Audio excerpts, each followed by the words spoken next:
Hey everybody, welcome to another live edition of the Sewing Report. I'm your host, Jennifer Moore, and welcome! Hope everyone's doing well this Sunday afternoon. I just woke up a little bit while ago, a little bit late, but we're here. Anyways, if you're watching, let me know where you're watching from. And again, welcome! So we're going to talk fabric today, fabric stash. I've seen this a bit around some Facebook groups this week, so I thought it would be a good topic to touch on. And people seem to have some very strong opinions about it. So whether your stash is big, small, in the middle, let's talk about it. So let's get started with the show. And also, so here we all are, and you may notice there's been some changes in my bedroom. Yes, we're in my bedroom, and my husband's just gone out shopping, so we've got the house to ourselves for a little bit, and here we are. So welcome everybody, and we'll be popping up that chat window shortly. But I wanted to talk today about fabric stashes because it is a very, it's something that we all have, but at the same time, everyone's stash is different. We all have different tastes, preferences, budgets. So I just wanted to kind of get a gauge on where you guys are, what kind of fabric stash you like to have.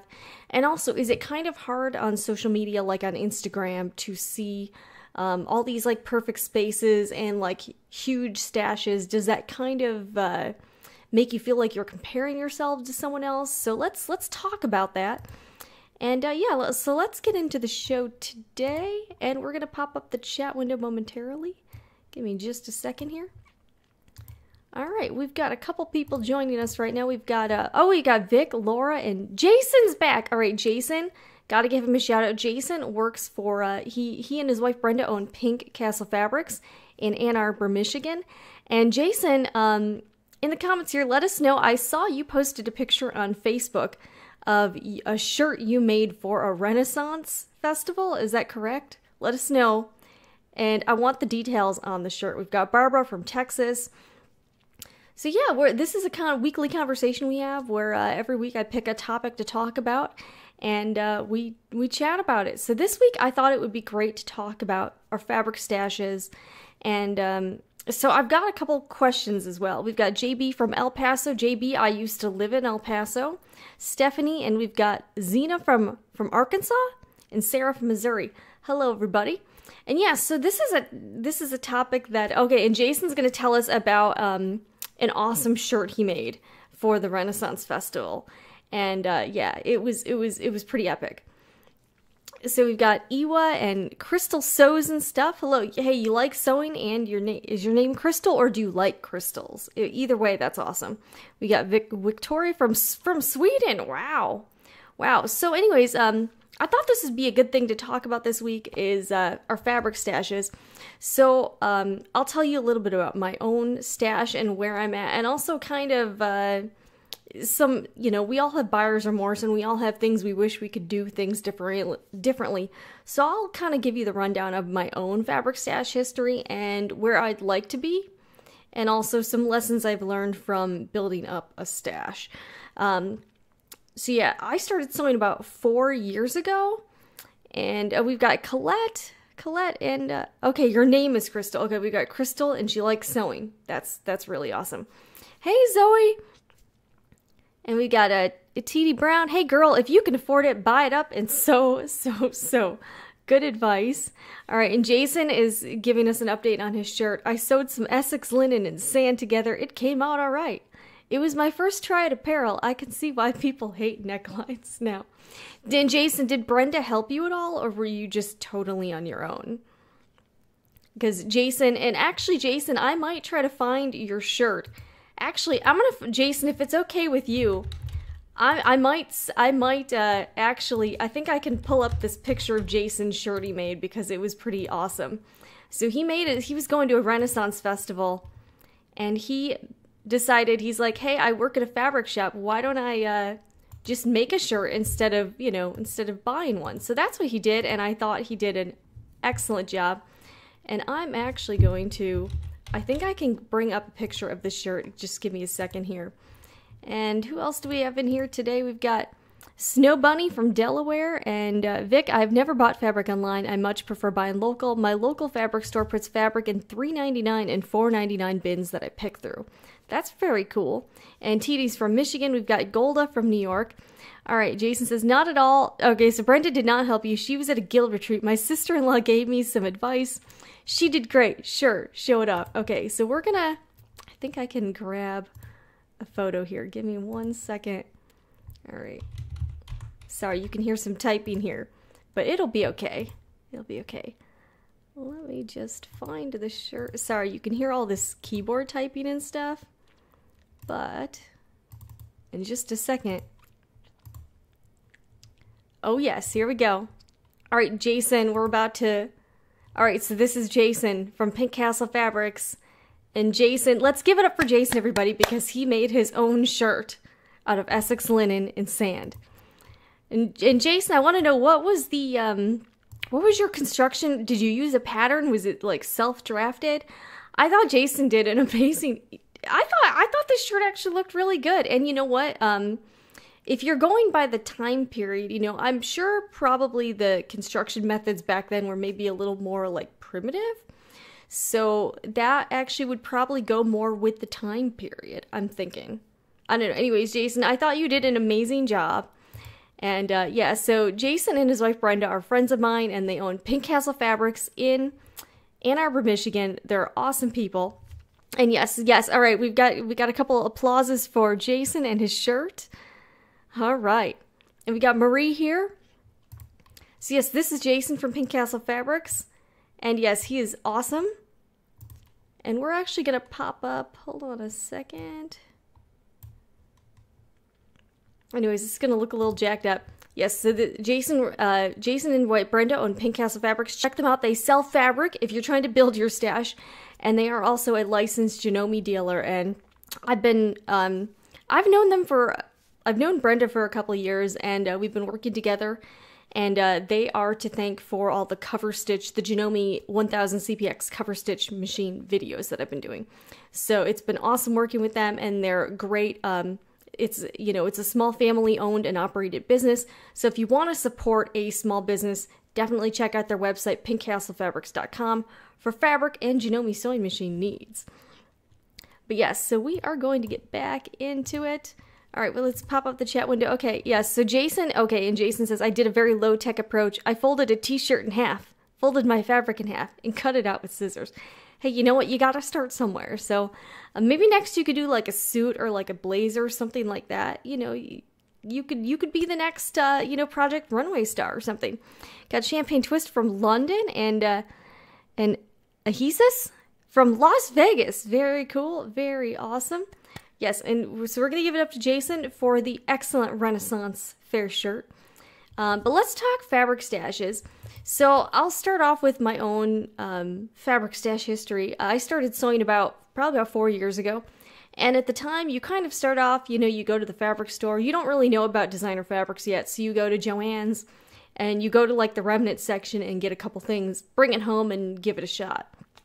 So that's how I started out, was we just got some random, and again, I don't even think, I didn't know anything about fabric. I didn't know about the types of fabric or what fabrics you should use for quilting and what fabrics you should use for garments, anything. So I think the fabrics we ended up getting were like home deck fabrics. So they were like for upholstery or throw pillows. So we practiced, my husband and I, James, we practiced on some of those remnants at home. I think he made a bag. We made some pillows. I think I also went to IKEA. IKEA has a fabric section, and they're pretty reasonably priced. So we had gotten some fabric from IKEA. And that's kind of how my stash began. And then I discovered fabric.com, which is probably one of the online fabric outlets that I've shopped at most often. And one of my first projects was like a baby blanket. So I ordered Minky. I ordered some Minky, which is a little bit tricky to work with. But again, when you're just starting out and you don't know anything, you just are like, oh, that's cool. And you don't realize what you're getting into. I had those Minkies. I think I actually still have scraps from that project too, which is kind of insane. And I shouldn't. But I ended up doing that, and then from there it kind of snowballed, and then I just kept accumulating more and more fabric, mostly from online purchases. I've purchased stuff at like Joann's or Hobby Lobby a few times, But for the most part, my shopping habits are largely online. Fabric.com, Craftsy, some random Etsy sellers, some of the smaller, like I've shopped at, Fat Quarter Shop, so I've shopped pretty much all of the fabric, I've done pretty much all of the online fabric shopping you can do. And when I was first sewing, I was mostly doing quilting, so I have, out of my whole stash, probably about, I would say like 80% is quilting cotton. So about 80% quilting cotton, the other 20% like garment fabrics, like, you know, I've got some linen, I've got some silk now, I've got some knits, and some like stretch cotton, some other stuff I've got a fairly good assortment now. I've got some flannels, cotton sateens, poplin, cotton voile. I really like that fabric. It's great, although it can be a little bit see-through. So my stash is probably, honestly, if I had to, and I don't have an exact figure, but if I had to guess, I would think I have at least 3,000, I probably have about $3,000 tied up in fabric in my craft rooms, which, when you're buying it like one order at a time, it doesn't feel like a lot. But when you look at it all at once, and if I were to add up how much I paid for everything, I think my eyes would bug out. Like, I think that's kind of crazy. And the sad thing is, like, I have more fabric than I can sew in probably 5 years. So there clearly is no need for me to buy any new fabric. But yet we keep doing it because there's always new fabrics coming out. There's always something we don't have that we want. So, like, I feel like in your mind it's really easy to justify buying new fabric because you're buying it like just, you know, it's like you're just... And I imagine this is probably how someone becomes a hoarder, is like little by little they're like, oh, I can keep another newspaper in here, you know? It'll be fine. But at the same time, I don't know, like my collection has really gotten to the point where it's a bit overwhelming. And I actually wish I had a much smaller stash at this point because I think one thing about buying fabrics is that over the time I've been sewing, my taste in fabrics have really changed. Especially for what types of fabric I'm buying. I'm not doing as much quilting anymore and more garment sewing. And and I also have like a bunch of like glitter vinyl. I've got tons of interfacing, cotton batting, more notions than I will ever need. So at this point, I kind of feel a bit of remorse about having such a large stash. And now we're actually trying to declutter a lot of things out of the house. And I find myself really kicking myself for buying I feel like it's a bit of an excess, and I just feel like it's a little out of control at this point. So I'm just being honest here. I do feel like I wish I didn't have as much. I've obviously just started the D-Stash account, Sewing Report Shop, to try to, you know, just kind of just downsize what I have a little bit, but even the fabric I have for sale is just a small percentage of what I actually own. And I am feeling a little bit like, why did I buy all this stuff? And I also have a lot of quilting cotton that I don't even think I'll ever use. So I'm going to try to make some gifts with it and try to, you know, I don't even know what I'm going to do at this point. So it's a little bit, I find myself in a situation that I wish I wasn't in. And I don't know, how do you guys feel? So let me know, if you're watching right now, if you're watching live or the replay, how did you kind of share your own story about how you ended up building a fabric stash, what types of fabric you mostly have, and also, do you wish you had a smaller stash or do you wish you had a larger stash? I know there are some people that they just buy enough fabric for the projects they have in the immediate future and that's it. And I think that takes an enormous amount of self-restraint and discipline. Because obviously, clearly, I have not done that. All right, we've got Sterling and Iwa. I go with my friends to wholesalers who have ends of Italians and Polish productions lines for mass production. I go nuts there. I know that must be a little hard not to do. Got Joy from New Jersey. Vic, I have what is probably considered a tiny, tiny stash. I keep it in my wooden toy box that I have at the end of my bed when I was a little girl. Vic, that actually sounds like a great idea. And it sounds like you have a very manageable amount of fabric, but it sounds like it's very organized. You know, it's all in one place. So I think that's pretty awesome. We've got, okay, Barbara. I checked out Pink Castle Fabrics online. The cover stitch prices seem really reasonable. Barbara, they are, and also the customer service with Pink Castle is going to be top notch. They really care about their customers, and please check them out if you're in the market for fabric, particularly quilting fabric. They also have a bunch of Liberty of London bundles. Not that I'm trying to enable you, but they are really cool. And Janome sewing machines. We have got Champagne Twist. I know what you mean. I have so much fabric, it's ridiculous. So I'm going to try to sell as much as I can, make Christmas gifts, and give some away to charity. I think that sounds like a great idea if you are trying to get rid of your... And also, here's another question. Do you have any tips to other people here for de-stashing? If you've downsized your stash, how did you do it? Did you give things away? Did you make gifts? Did you make items to sell? Did you just donate some of your fabric? So let us know what you did. To maybe share with other people how we can also downsize our own stashes in a manageable way, because it's just very overwhelming. And you also feel like inside you're like, I spent so much money on this fabric and now I'm just like giving it away. So that's kind of, I think, another struggle we have, is that we don't want to part with the fabric, especially not the more expensive fabric that you didn't get. And I will say most of the fabrics I have, I got really great sales on, which was why I bought the fabric in the first place, was because it was, a really good deal.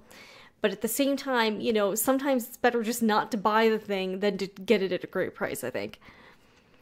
All right, we've got Russell Leak. I have a big stash, mostly garment sewing. Fabric quality is hit and miss here in Jamaica, so I stock up when I can. We've got you. I check my stash every 3 months and I decide what to do with it. Then take one day to cut and match what I need, and then pack in a box to sew all in one day. Wow, that sounds very productive. Golda, I buy what I need, but I don't know what to do with the leftovers. Yeah, and I find that too, especially, it's easier to use, I think, scraps, quilting cotton scraps, because you can make scrap quilts, and there's a lot of projects for quilting cotton. But for some of your, more random knit fabrics, sometimes that can be a little bit hard, for the scraps.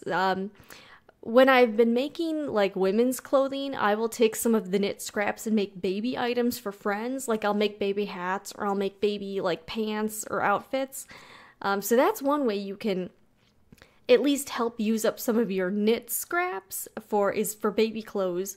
I do think the quilting cotton scraps tend to be the easiest to work with. Because they're all the same substrate, you can easily make some scrap quilts or scrap quilting cotton projects, like placemats or, bags or anything that has patchwork in it.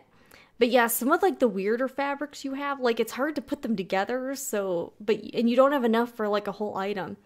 So once I get through the baby items, there's still even smaller scraps, and a lot of times I just end up throwing them out. I know a lot of people will use them for dog beds and stuff, so maybe I could try that. But if you have any tips, let's share them here. The comments are right here as well. But yeah, sometimes it can be a little bit overwhelming just to have all this stuff in your house. And now that we're trying to get rid of a lot of stuff, and really kind of minimalize our life a bit, because I think I don't want it. I don't want my things to be out of control, and I don't want my lifestyle to be out of control. And I think that's hard to deal with. It's just one of those things where now I'm having to really face the consequences of all the fabric I purchased. Got Snow Bunny. I have a ton of fabric, a large stash. At times it feels unmanageable, but I don't regret it. I have mostly quilting cottons, but it's good. I have friends who are learning to quilt, so I can give to them. And that's great. I think if you have a friend who's learning to sew, you can give them some of your scraps to practice on. And I know there are some groups, if you're part of your local Quilt Guild Facebook group, you could maybe offer your scraps there. Laura, my stash was overwhelmingly huge, so I donated quite a bit to a hospital that makes quilts for babies and kept my favorite stuff. That's a good tip. JB, I have a small stash, but I keep kicking myself lately for falling for coupons or sales from Joann's. They gave me a 60% coupon for regular price items, but all of their fabric was already... It's like the Joann's trap, that coupon. Oh, it's just... And they know what they're doing. That coupon is to get you in the store or to get you to place an order. That's what it's for. I've got Jason, bag up your scraps and donate leftovers to a school, church, or art center. They always need material, even unusable material. That's a good tip, too. Maybe you can try to contact a place like that and see what kind of stuff they need and give it to them. All right, we've got crystal sews and stuff. You can make a tank tops with scrap knit fabrics. That's a great one. And I don't know if you guys saw this. I shared it on Facebook a couple weeks ago. There's a guy that started a company. I think it's called Zero Waste Daniel, where he takes cutting room scraps and makes them into, basically he sews all the scraps together to make new pieces of fabric, and then he makes clothes out of them, and they're very cool looking. So if you haven't checked him out, I think that's a great business model, because I'm sure the scraps are either free or like next to free, and now he's got a profitable business, which I think is really cool. I've got Annette from Hawaii. Hello, Annette. He says, I make pet clothing with the scraps. Oh, all right. And what kind of pet clothing do you make? That sounds pretty cool. And I know there's like upcycling and that sort of thing, but this is more like, you know, fabric scraps. But I have seen a lot of really cool people that will upcycle, you know, men's shirts into kids' clothing or women's clothing and that sort of thing. So I think just trying to even just reuse things we have or find another use for them is a great idea. All right, Sarah, donating, it helps with the stress. You feel like you're contributing to something instead of focusing on the mistake of buying too much. Snow Bunny, I give them fabric and donate fabric to a local shop that does the Lightness Project. Oh, a group of ladies sews the fabric into blankets for children in need. Eva, I make purses for kids of my friends or pillowcases for birthdays. Oh, that's a neat idea. And Barbara, my city has a recycling site for fabric and old clothes. I bag up the really small pieces and drop them off. That's a good idea, too. I don't know if my city has one, but I will have to check. And, Ewa, I cut up all my baby t-shirts that have funny texts like 3 reasons I love my mom and make me laugh, and make a quilt for Big Bad. Okay, so, like, you make a, like, kind of a t-shirt quilt. I think that's cool. And I know there's that company called Project Repat that makes t-shirt quilts as well for people, like, because I get requests all the time to make t-shirt quilts and I don't really do them.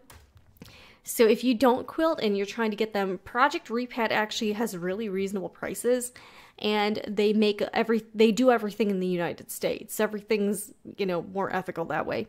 Champagne Twist, maybe start a swap meet with sewing friends. You just need tea, coffee, and a couple bottles of wine and some nibbles, and you have a sewing party. Just don't drink and sew. I'm guilty. The gifts could be for your nearest and dearest or to complete strangers who are in need. I think that's a cool idea. Maybe, maybe have like some sort of sewing social gathering for your friends who don't sew or who don't, you know, and teach them, and also use your scrap fabric. That's a good idea. And don't think about it as giving away fabric when you spent a lot of money on. Think of it as early birthday, Christmas gifts. With so many problems in the world, someone will need the fabric. Got Joy, I think the stores know how to get us with the sales and coupons. You can really drown into buying fabrics. Knowing how to tell yourself no when there's a sale is key. Yeah, that's so true. And Jason, someone mentioned 60% coupons. Sometimes it helps to find out what the end price will end up being. Yeah, it's very true. I've seen stores mark a product up, then offer a 50% off coupon. A $10 item gets marked up to $13. Then at 50% off, it's $6.50. That's still 35% off the regular price, but you might not ordinarily buy that. A lot of stores do this to trick people. It's really frustrating. I find it frustrating as well, especially like if something's on sale all the time. Is it really on sale? Like I've noticed at Hobby Lobby, their furniture is always 30% off. But if it's always 30% off, then it's really not on sale. That's just the regular price. And I think that can be a little bit misleading, I guess. I don't know. But at this point, yeah, I'm really trying to downsize my stash, and I haven't really bought fabric. I did buy some fabric. It was actually for a video for you guys that I still haven't edited yet. But they were having a sale, and I just, you know, was like, oh, I have never ordered from this company before, so I'm gonna give it a try. But I'm really trying to cut down and use what I have, and also trying to destash some of my fabric. And actually, I should post more stuff to the destash account on Instagram. I've been kind of bad about that, and I also have a bunch of patterns that I need to unload as well. So if you don't follow me there, it's at Sewing Report Shop, and I am destashing. Help me destash my fabric and patterns. there. And hopefully I can downsize. But yeah, and a few weeks ago I did decide to sort of raffle off some of the things I made to help some Hurricane Harvey victims, and that went well. So I actually have to mail all those items out. If you'd like to see the winners, they are on Facebook. And pretty much it was pretty easy. I didn't even have to really do any randomizers because only one person claimed each item. So it ended up actually working out well, and people donated money to charitable organizations, which was the whole point of it. All right, we've got Annette. I go to a local fabric shop. I always keep scraps from each one that I cut out. When my scrap bins get full, I cut blocks out. I keep them for future use for my scrap sew items. And if you guys have any good scrap projects, also share them as well. One day I hope to get some more time to sew, and then maybe I'll actually be able to dive into some scrap projects. It's just it's just difficult right now. I don't even know. We've got Iwa instead paper. All right, we've got Rusalik. Part of why I didn't use my fabric in the beginning was because of my inexperience and fear of messing up good fabric. Yes, that's a real struggle. Now that my skill is improving, I'm using more than I buy. That's great. All right, but yeah, and also Iwa says you could do some hand embroidery. That would be cool. And I have actually, I did a car vlog where I did a little bit of some hand embroidery, and it was a lot of fun, and you can use smaller pieces too. Okay, the destashing site, it is in the description box as well, but it's at Sewing Report Shop, I believe. Let me just double check that. It's been a while since I've been over there and posted anything, but let me just make sure that's I believe that is it though. Hold on a second. Yes, at Sewing Report Shop. I have some things posted. When I get time, I need to post more things. And all the items that are posted are still available. Whenever they're not available, I'm just going to take down the item just so that people aren't like, oh, I want this. And then it's not available anymore. But so everything on that account is actually available. I've got a bunch of patterns that I bought that I don't think I'll ever use. So there's some patterns in fabric. And eventually I'm going to put up some of my notions too that, like, there are some things, like, especially, like, on Etsy, it's easy for you to buy, like, huge quantities of things. Like, I was buying, like, some 1-inch, like, webbing, and I bought, like, 24 pieces of different colors, which is insane. I don't need that much. So there are certain notions that it's just easy to just amass a huge quantity. Like, I have, like, you know, like, 30 D-rings, or, you know, like, 80 zippers, you know, and you don't really need, like, I think the likelihood that I'm going to use all of that is pretty slim. I also had bought some fabrics, like, for certain projects. Like, I have some faux leather that I was going to make a jacket out of. Still haven't even remotely used it. I bought some wool fabric years ago. Still have not used it. So some of this is it's a little bit sad. And I mean, that stuff, and the wool fabric, I think, was kind of expensive. I think it was, like, I want to say it was like $15 or $20 a yard or something. It was something kind of crazy. Also, I think I'm having problems in my closet with moths. I had a wool dress that I bought that I was going to try to just, like, you know, post it online. I paid a lot of money for it. It was like a few years ago from Cruze. I think I paid $100 for it, and I found some random holes in the wool. I think some moths got into it. So that was a little bit sad, I think. I've got Penguin and Pear. I recently boxed my fabric up and had much more than I thought. I have even more now that I've opened my own online fabric shop. Yeah, that's a real struggle. Penguin and Pear, maybe you could sell some of the fabric you have on that online shop. Jason, Brenda did that scrappy trip around the world quilt along a few years back. Those quilts are super easy, and she was getting them done in a few hours. Wow. I have one on my bed right now. Hey, you know what? That's the good thing about having a wife that quilts, Jason, is that you always have really awesome quilts. And you have tons of fabric that you can make your own clothes with. So it's a win. Maybe that's a win-win situation for you. So yeah, I'll have to check out. I think I've seen the scrappy trip around the world. Although Brenda sounds really fast. I don't know. It would probably take me like a few weeks to make that same top or something. Alright, and Iwa says you could make some personalized items for kids at shelters, like a storage organizer for crayons, paper, and their own name windows. That'd be cool.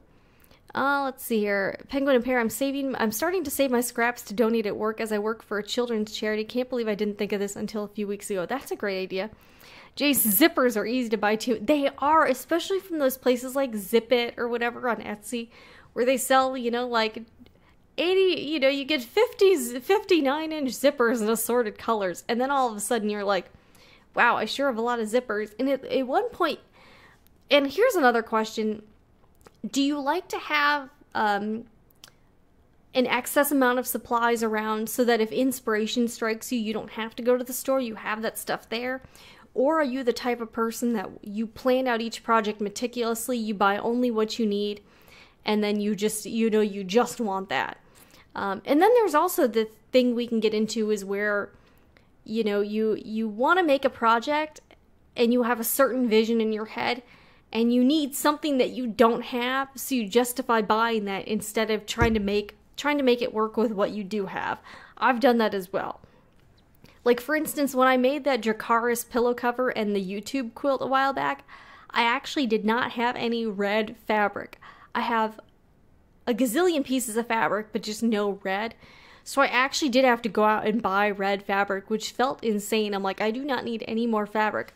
But I legitimately needed red because the YouTube logo is red. And I didn't want to make it with another color because, then it wouldn't be the YouTube logo. And then but I did end up using it again for the Dracarys pillow, so maybe it wasn't a total waste. So that's the other thing, is that you want to make something and then, like, the thing you need is, like, the one thing you have, like, 99 of everything, but you don't have that one thing. So that can be a struggle too, is when you want to make something, you already have tons of fabric, but you need this one other thing, and then you go to the store or you order something online, and then it just kind of keeps spiraling. And then you never end up making that project. I've done that too.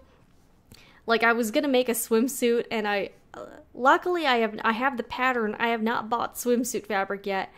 And I'm actually not inclined to, because I'm like, when am I actually going to make this swimsuit? It's September now. So I'm not going to be doing any swimming for sure. So I'm going to wait on it. So I think the lesson I've learned is when you think you need something, wait a little bit. And also, I think the other thing that makes it hard is that there's always new lines of fabric coming out, especially for quilting cotton. Everyone has, like I feel like there's too much fabric. Like, I feel like the market is saturated with all these new amazing lines, and I think I'm trying to hold back on buying all of it just because I'm like, you know what? This is really cute fabric, but I don't need it. So I'm trying to say no to myself more so that so that I don't have a real problem on hand. Got a couple more comments. We've got Vic, I tend to buy a little extra than what I need. That way I can build my collection. We've got Kate, I like to have supplies available for whatever inspiration comes up. Sometimes, though, I like to complete a project by improvising. Stretches my creativity and has me working outside the box. Kate, I think I need to do more of that. So yeah, I think we can all learn from Kate here. And sometimes, yeah, I need to do that. And like, if I don't have a certain item, I think I need to figure out how to make it work anyways, or do a project where I do have all the materials for, just to avoid buying stuff. A few months ago, my husband and I started budgeting our money a lot better, and it's made a really vast improvement in our lives. Like, we cut our food budget down to $300 a month, and I'm more, before that, we'd kind of just been buying whatever we want whenever, without really keeping track of it. And now that we're budgeting more, we're saving a lot more money, which is great. But I think it's just easy to fall into that trap of just continually buying things. And now that we're trying to get rid of a lot of stuff in our house, we're like, wow, why did we buy all this stuff? We don't need it. And I think it gets hard. And then, and I think for us as people who sew, we tend to get also sucked into what other people are making. Like you see on Instagram and you're like, well, so-and-so is using this new Tula Pink line. I don't have it, Or like this new cotton and steel line. But at the same time, maybe they were sent the fabric for free. And also maybe they have a very small stash and only, I don't know. But I feel like us looking at each other also kind of feeds into the problem, because we see everyone else using the new fabric and the new thing or whatever else it is. And it's really easy to get sucked into that and then buy things we shouldn't be buying. All right, yeah. Sarah, store it at the store. Don't be so impatient that you can't wait a day or two to make something. That is very, very true. I did a KonMari clear out of my fabric stash. Oh, I've heard of that. Is that the method reduces the shame of feeling like you're wasting money discarding stuff? Even the stuff we discard taught us something about ourselves. And Rosalie, can you tell us more about that process? Like, what did you do? And also, like, for people who are not familiar with this concept, explain more about what it is. Jason, if you love it and are going to use it, buy it. If you're not 100% sure, skip it. More is always coming. Jason, that's so true. There's always going to be another new fabric line coming out. So if you don't get this one, you can get the next one. You know, so like if you love, like I bought a bunch of the Tula Pink Tabby Road prints, still have not even touched them. And I had to have that. At the time I was like, I have to have this fabric. And I have not even remotely used it, which is kind of sad. I've got Empress Noelle. Yes, I use the vinyl bags for wallet inserts, zipper pouches, and adding special touches to handbags. Yeah, and you know, I've actually used this is another thing that I bought that I didn't need that I still have. I bought a shower curtain, a cheap shower curtain from Walmart, and I was going to make some like clear vinyl stuff. Never did it. Still have the shower curtain. So I mean, I just have so many things where I like needed it right then, and then I still haven't used it years later, that it's kind of depressing actually. I've got, I use my bags of purse snaps for pattern weights. That's a good idea. JB, I dream up projects and never get around to them, but then I go and buy more fabric and patterns out of instant gratification. But why? Why do I do this to myself? I need to buckle down and work on what I have. Got Snow Bunny. The worst fabric trap for buying for me was the Hancock going out of business sale. Oh, yeah, that one, I think that really got a lot of people. So don't feel too bad. Marie, whenever I see a fabric I like, I usually wait a week before I purchase just so I don't buy an impulse. And we've got B, I've only bought solids in linen and cotton until I get the basics, so it keeps me from buying all those cute prints for now. I think that's a good suggestion. And also, like, solids are such a versatile thing to work with. You can use them for anything. And you don't have to worry about them going out of style or being trendy. Another thing I did was I bought all of these like kid print fabrics, like prints for babies and kids. And I was like, I'm going to make so many baby gifts. I still have all of that fabric. Like a few years ago, another site that got me was Massdrop. Massdrop is this like co-op buying site where you can, where like they have good deals on, they used to be better deals. Now the shipping costs are getting a little out of control. So I'm not sure if I recommend Massdrop, but, they would have all these sales, so I got like all this fabric and notions and other. I also bought one of the Sew Steady tables for like $150, and I don't even like it. Like, it doesn't even like fit my sewing machine well, and like I don't know. Like I'm like, why did I even get this? It doesn't make any sense. So I've definitely spent probably thousands of dollars myself on things where I'm like, really? And now you're like, wow, this is kind of crazy and out of control. We've got Sarah. I did KonMari as well. It was a good thing, a good way to go through everything and deal with the emotions that drove you to buy it and why you're keeping it. Really helps let it go. Okay, and apparently is it pronounced KonMari? Like KonMari? Is that? And I think I've seen it. And like, isn't there a book on it or something too? Like about clearing things out. Maybe I need to get the ebook. I definitely don't need the physical copy because I don't need any. And I do think that's one good thing about books is that. Okay, KonMari. Okay, so it's like KonMari. Okay. Oh, and here's like, okay, oh. This is an illustrated guide to the art of KonMari. But it is, oh, this is actually, okay, don't hate me guys, it's on the Gwyneth Paltrow Goop website. Which is not a site I really frequent, but it's, anyways, I'm going to link to it. And so if you don't know what KonMari is, apparently this is how you do it. So in the comments, I just linked to it. Okay, and Rasa Leek also explains it. It's outlined in the Magic of Tidying Up book. She has some videos on YouTube. It is about selecting what you want to keep in your home based off whether or not they give you joy. Okay, so okay, yeah, and that's what I've heard. Like, if it gives you joy, you keep it. And if it really doesn't give you any joy, you toss it, I guess. All right, and Jason, that's very true about solids not going out of style. I joke about Brenda's stash, but it's about 75% solids and stash builder. And Jason, as the husband of a quilter, what is your impression of the fabric stash? Like, do you think it's crazy? Do you think it makes sense? Like, I don't know, as someone that has to live with someone who stashes fabric, what's your thoughts on that? All right, Zoe, does anyone have any good site recommendations for places to sell fabrics from your stash? Zoe, there is. There are a couple of Facebook destashing groups I've seen, but I don't know, some of the websites, I don't know, like the prices they're selling for are like super cheap. So if you're just trying to unload the fabric, they may be good for you, but if you're trying to get like more of what you paid for it, they might not be a good fit. So I don't know, but I haven't really personally done a lot of interactions with the destashing Facebook groups, but I'm a member of a couple of them. I just wanted to see what was going on. All right, so Sarah T says the life-changing book Magic of Tidying Up is the book I read. Check it out from the library. That's good. Or also like get the ebook or get like the audio book. I think that would be, or you can just check out that Goop thing I just linked, because that looks kind of interesting. I think, so, and also she has some methods of folding stuff. Okay, that's kind of interesting. But yeah, so anyways, this seems to be a good topic. People talking about their fabric stashes. Okay, Sarah, you were mentioning you have a lot of negative feelings of things you purchased and how you were feeling bad about having that stuff. Giving it away gets all of those negative feelings out of your life. I think that's probably a good thing. I do plan to get rid of a lot of my stuff. There's also like stuff that I have from like college 10 years ago that I don't need. Like I have a lot of stuff from 10, 20 years ago that I kind of just want to get rid of and start fresh. Donating it brings positive feelings back into your life. I think that, and we actually have gotten rid of a lot of stuff in the past week.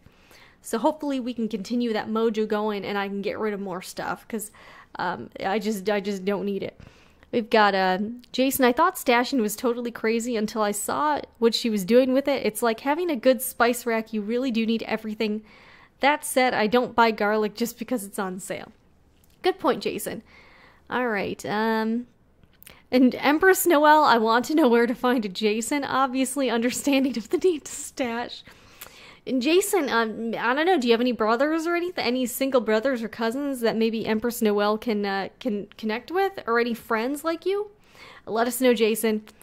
Jason, but if you eat a ton of, say, pasta sauce, stocking up on canned tomatoes isn't a bad idea. And actually, I wanted to share with you guys a book that I got a while ago that I actually really like. So this is called Rachel. It's by Rachel Cruze, who, if you're not familiar, she's actually Dave Ramsey's daughter, and Dave Ramsey is a financial like talk show host and expert and author and speaker. I'm a fan myself. I listen to the show a lot, and I get a lot of great advice from Dave, but Rachel is his daughter, and she wrote this book about comparing yourselves to other people, and I've linked it below from Amazon. You can either get the hard copy, they have an audio book on Audible, or you can get the Kindle version so you don't have to have like a physical book if you're trying to like declutter, which I think is really cool about having a Kindle app, is just the ability to have all these books on your phone or your iPad without having like 50,000 books. I think books are wonderful, but I really like the ability to get an ebook so that you have it all in one place. It's more organized, and so you don't have, although yes, I do have a physical copy of this. So this book is called Love Your Life, Not Theirs. 7 Money Habits for Living the Life You Want. I thought this book I think this book would be a great read for people who sew, because especially when you look on Instagram, it's really easy to look at another sewing Instagrammer and being like, and you just kind of inadvertently find yourselves comparing yourselves to them. Wow, they have more fabric than me. Their sewing space is better. You know, they're prettier than me, and they take better photographs. So I think it's really easy to fall into that trap of just finding yourself just feeling those feelings. And I thought this book was a really great refresher, and just, it was just good to read for us in the social media age, of just seeing other people, and I thought it was an excellent read. So I've linked it below in the description box if you're interested in checking it out. Rachel Cruze, so if Dave Ramsey is not quite your thing, Rachel Cruze is more like a more modern version of Dave Ramsey. Obviously, she's his daughter, so they have a lot of the same financial principles. But I feel like Rachel, and Rachel also has a YouTube channel that's great, and she also has like a, she has like a Facebook group and a website, and she blogs. But I actually really like following her. I think she's very approachable and very down to earth. And she also shares a lot of tips about budgeting and, buying only what you need and things like that. And I think I think it's just something, especially in 2017, I feel like this is something we need to hear. I've got Barbara, I love ebooks, don't buy books anymore. The only ones I have are my sewing books. Yeah, and I think that's true. Like, sometimes if you need to specifically reference something physically, it is good to have a physical book. But I think having the ability to read ebooks is such a game changer for, I don't know, especially for people who live in small spaces who can't have like a gazillion books. I think this is great. But I would definitely highly recommend Love Your Life, Not Theirs. It was very eye-opening, and I think very refreshing for me to read, and also feel like it makes you feel you're like, wow, I'm really not alone. And that's why I really try to, especially on this channel and showing things on social media, I really try to be more realistic about it and not portray myself in a way that makes me look better than I am. Like today, I didn't do my hair. I will actually do my makeup for this show, but maybe I'll do a makeup-free show. I don't know, so you can see the real me. But I really try to keep things kind of low-key and more, just more like this is who I really am, just so that you don't get an impression of me and what I'm doing in my sewing spaces and my sewing projects that's not actually happening. And I actually appreciate I actually had to stop looking at several more, like there are a lot of high-profile sewing bloggers and sewing vloggers that I actually kind of choose not to really consume, just because they make me have those feelings, and I don't want to get those feelings of being like, wow, their life is so much better than mine, because the reality is you're just seeing like the best of. You're basically seeing the highlight reel and not the real them. And I don't really want anyone to feel that way about the Sewing Report. So that's why I like to do shows like this and make videos, like what really goes on in my sewing room, just so that you can see, like, this is like the real sewing room. This is not like a sewing room I cleaned up and styled. This is like what the sewing room actually looks like on a real daily basis. I've got you with the Frugal Crafter channel. Check out, she makes Marie Kondo systems, clearing up her art studio when she teaches. I think that's cool. I agree that comparisons in the sewing community is a big thing and kind of dangerous financially. I bought patterns I probably shouldn't have because of this.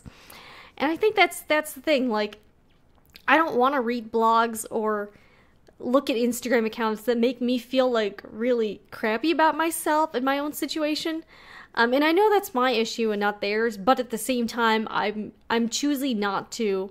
I'm really choosing not to consume some of those things.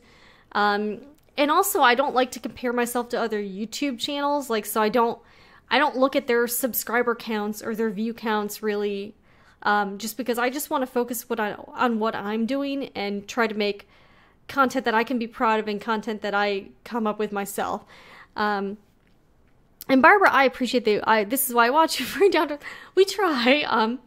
So, and yeah, I mean, and I'll be honest, my life is definitely not perfect. I am not perfect by any means. And I have, like, I'm human. I have a lot of flaws. I make a lot of mistakes. I'm not always a nice person. And, yeah, it's, I'm just here. I just like sewing and I want to share sewing with everybody. But under the pretenses that these, I think there's a lot of pressure in the sewing space to project that perfect image, and I wanted to go in a different direction, so that's why my videos tend to not be like that, and I want to, like, if I'm doing a product review, I do want to not be just all like, oh, this is the best thing ever. Be like, hey, this is an okay product, but you know, I don't like this about it. And because I would want people to be honest with me. You know, when I'm looking at reviews, I want them to be honest too. I don't want them to just highlight the best of everything and skip over things that they don't like about it or things that consumers need to know. I've got Jason, judging a famous designer author's sewing room is like judging a famous chef's kitchen. I don't need to be Gordon Ramsay to cook a meal that makes me happy. And that's true. And Jason, my husband actually is a chef, and I can tell you, real chefs don't use like fancy stuff. They do have commercial grade equipment, like they have commercial grade dishwashers, ranges, that sort of thing. But they're not using like $2,000 cookware. My husband gets most of his kitchen equipment from Sam's Club, actually. And for the first 7 years we were together, our pots and pans were from Walmart. And that's the thing, like, I think that's what you'd find in a professional seamstress environment. They probably don't want to use the fanciest, most expensive stuff. They use stuff that's good quality and that gets the job done. That's what I think. All right, we've got Iwa. Don't compare yourself. That is a strong spirit. I am the same. I have my own style, and in time you will see people will start to admire your strength. Hopefully, I don't know. We'll have to see. We'll have to see. I don't know. People like this channel. People don't like this channel. I don't know. But, I like to make content that I'm proud of and content that I think is helpful to other people, like this show, where we can talk and just have real conversations. Got Vic, I'm in the process of switching rooms for sewing. Mine is beyond imperfect. It's actually a complete state, actually. Oh, it'll get better, Vic. It'll get better. Yeah, in my sewing rooms, I've been in them for 3 to 4 years, and there's still like there's no decoration, there's no fancy. There's really it's really very utilitarian. And I have next to no decorations in there. So it does not look like a magazine photo at all. But the spaces, I can work in them, I can use them, they're very versatile. I do move my filming equipment around a lot. So the one room just really doesn't have anything in it because I like the versatility of being able to move things around. The tables I work on in all the videos are the $30 folding tables from I got one from Aldi's and I got one from Walmart. So I'm not using anything super fancy. That's just the truth, But yeah, they all use the same, presentation counts, yeah. But anyways, if you guys have anything else that you want to say about your fabric stashes, and I was actually kind of thinking, this is kind of silly, but I wanted to make up a song, I wanted to title this episode I like big stashes and I cannot lie. No, I don't know. But I was trying to think of song lyrics to change Baby Got Back to Fabric Stash. But I couldn't think of anything real, good. So, I decided to forego that. I admire you for your consistency. Thank you, Iwa. And yeah, after my baby, All right, Marie, my current sewing space is a corner of my bedroom. Hey, Marie, at least you can just get out of bed and directly go to sewing. So that's a plus. So seriously, you can just get out of bed, turn to the sewing table, and just start going. So at least proximity-wise, you are very close to your sewing supplies. Zoe, I bought some risers to make a folding table taller, and it works great. That's a good idea. I'd like to make my bed taller, actually. That'd be pretty cool. Maybe tall enough so that my cat couldn't get up onto it. That'd be fine, too. But yeah, so anyways, thank you guys. I've enjoyed talking about sewing fabric stashes and supplies. And yeah, so I don't know what we're going to do now. I'm going to be completely honest with you. I was having a hard time yesterday trying to get things together for today's show, and I spent way too much time making that thumbnail, because I've been using this new program called GIMP that's sort of a free version of Photoshop, and I've been trying to make better thumbnails. I was so frustrated because I had to do the outline of myself twice, and then I was getting, I don't know, I was well, screw this. So I'm a little bit tired, and yeah, I'm amazed this show even came together this week. But next week, I'm not sure what we're going to talk about, so if you have any suggestions for next week's topic, I am taking suggestions, for sure. And yeah, so yeah, today's a little bit, yeah, this is not one of my better days, I can already tell. Alright, we've got Zena, my sewing table is my kitchen table. Hey, you know what, we gotta sew or we gotta sew. You know, all right, and Barbara has her cutting table in the living room. You know, Barbara, for a while, I was cutting all my fabric on a coffee table, so we all need to do what we gotta do. But thank you guys so much for joining me again for another wonderful, fun show. The conversations in here are always fantastic, and I really appreciate everybody joining us, especially Jason, our soul dude in here, and owner of Pink Castle Fabrics. All right, and okay, Vic has an idea for next week. Maybe a chat about her favorite projects and current projects. I like that. Okay, current projects. Vic, I need to get a current project in order to be able to talk about it, though, because I haven't. Things have been so like hectic. I haven't really been sewing in a few weeks, and I feel kind of out of it. Like we've been moving a lot of stuff around in here, and again, getting rid of a lot of stuff. So I feel. And, you know, I feel like I need to get my sewing mojo back. And, oh, and by the way, I'm wearing a t-shirt, but on the bottom, I'm actually wearing really old sweatpants. So don't feel like I've got it all together here, because I clearly I don't. All right, but thank you guys. And yeah, I think next week, Vic, that sounds like a good idea, talking about maybe maybe our like favorite types of sewing projects. We can share like some of our favorite patterns or some of our favorite tutorials. And chat about that. That sounds like a good plan. Let's go with that. All right, well, guys, I will see you later, and I hope everybody has a great week. And I'm gonna go. I'm actually kind of I've been feeling a little under the weather this week, so I'm probably gonna try to get something to eat and then maybe do a little bit of rest or talk about projects we plan to do. That sounds like a plan. All right, I think we should do it. I think that sounds pretty cool. All right, I'll see you guys next week.